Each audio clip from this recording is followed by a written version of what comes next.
Fatima Shirazi homemade product इस्तेमाल करने से 1 मंथ में 10 kg तक आप अपना वजन कम कर सकते हैं।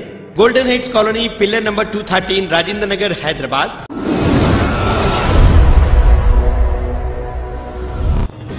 आप सभी का स्वागत है सच न्यूज में। आइए जानते हैं उत्तर प्रदेश और देश की राजधानी से कुछ खास खबरें।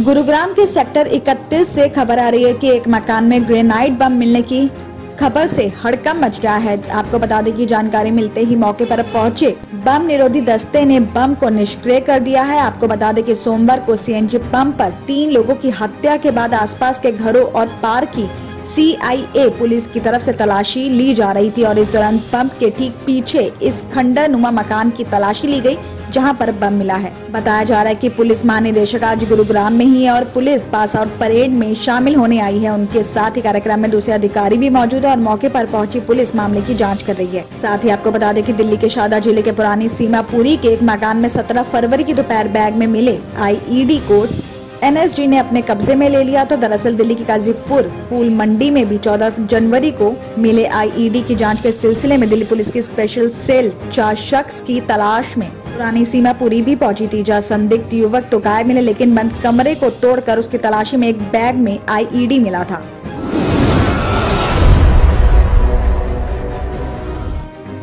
दिल्ली राज्य चुनाव आयोग की तरफ से तीनों नगर निगमों के चुनाव का कार्यक्रम अब कभी भी घोषित किया जा सकता है।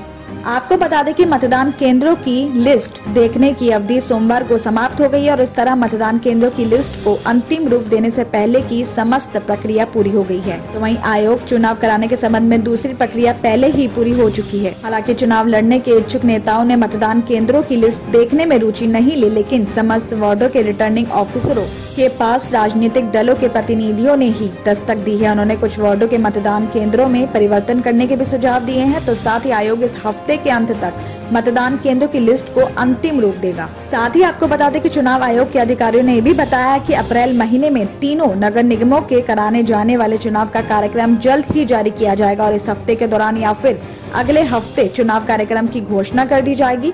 आयोग की कोशिश है कि 20 अप्रैल से पहले तीनों नगर निगम के चुनाव करा दिए जाएंगे। साथ ही बताया जा रहा है कि इस समय चुनाव आयुक्त का कार्यकाल 20 अप्रैल को खत्म हो रहा है और अप्रैल महीने की शुरुआत में नवरात्र और उसके बाद कई त्योहार होने की वजह से आयोग 11 से 13 अप्रैल के दौरान चुनाव कराने पर विचार कर रही है।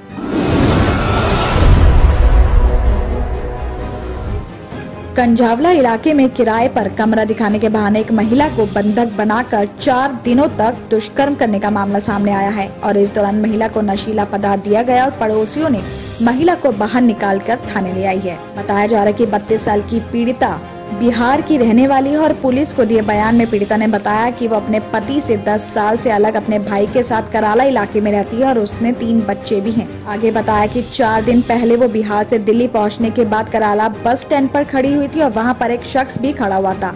महिला ने बताया कि वो उस शख्स से इस इलाके में किराए पर मकान मिलने के बारे में पूछा और आरोपी शख्स तुरंत राजी हो गया और महिला को बताया कि वो मकान तलाशने में उसकी मदद करेगा। आरोपी के मुताबिक आरोपी शख्स उसे एक कमरे पर ले गया और उसे बंधक बना लिया और उसने नशीली चीज पिलाकर उसे बेहोश भी कर दिया और उसके बाद आरोपी ने उसके साथ 4 दिनों तक दुष्कर्म किया। सोमवार को आरोपी के घर में नहीं होने पर उसने शोर मचाया और उसके बाद पड़ोसियों ने दरवाजा खोलकर उसे बाहर निकाला और इस घटना की जानकारी पुलिस को दे दी गई। पुलिस पीड़िता को थाने लेकर पहुंची और उसकी काउंसलिंग भी करवाई गई और पुलिस ने महिला के आरोप के बाद उसका मेडिकल भी करवाया और उसके बयान पर मामला दर्ज भी कर लिया है। पुलिस ने आसपास के लोगों से पूछताछ करके आरोपी की पहचान राम सिंह बताई है और उसे इलाके से गिरफ्तार भी कर लिया है। पुलिस आरोपी से पूछताछ करके जांच में जुटी है।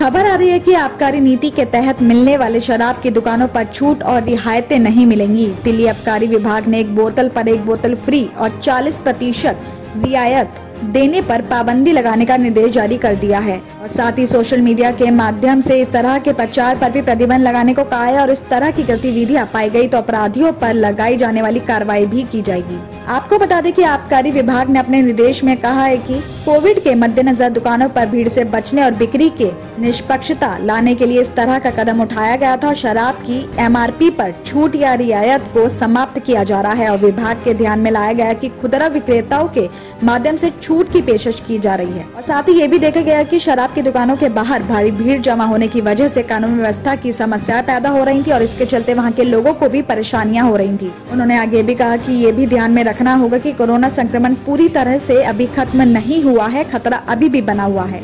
आपको बता दें कि आबकारी विभाग के अनुसार इस तरह की छूट कुछ लाइसेंस धारियों को ही दी गई थी और नई आबकारी नीति में इस तरह के छूट की परमिशन का उद्देश्य नहीं था और लाइसेंस धारी सोशल मीडिया के माध्यम से प्रचार की गतिविधियों में भी लिप्त थे और यहाँ तक कि दुकानों के बाहर बैनर और होर्डिंग लगाकर शराब की बिक्री करने लगे थे।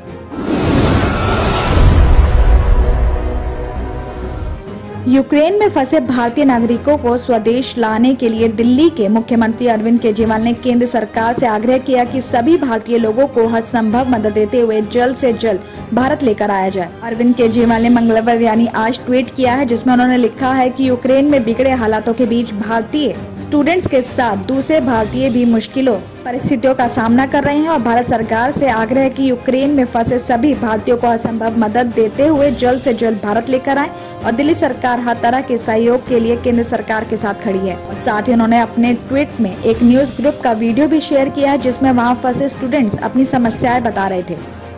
दिल्ली और उत्तर प्रदेश की खबरों में आज इतना ही। बाकी देश भर की और तमाम खबरें जानने के लिए देखते रहिए सच न्यूज।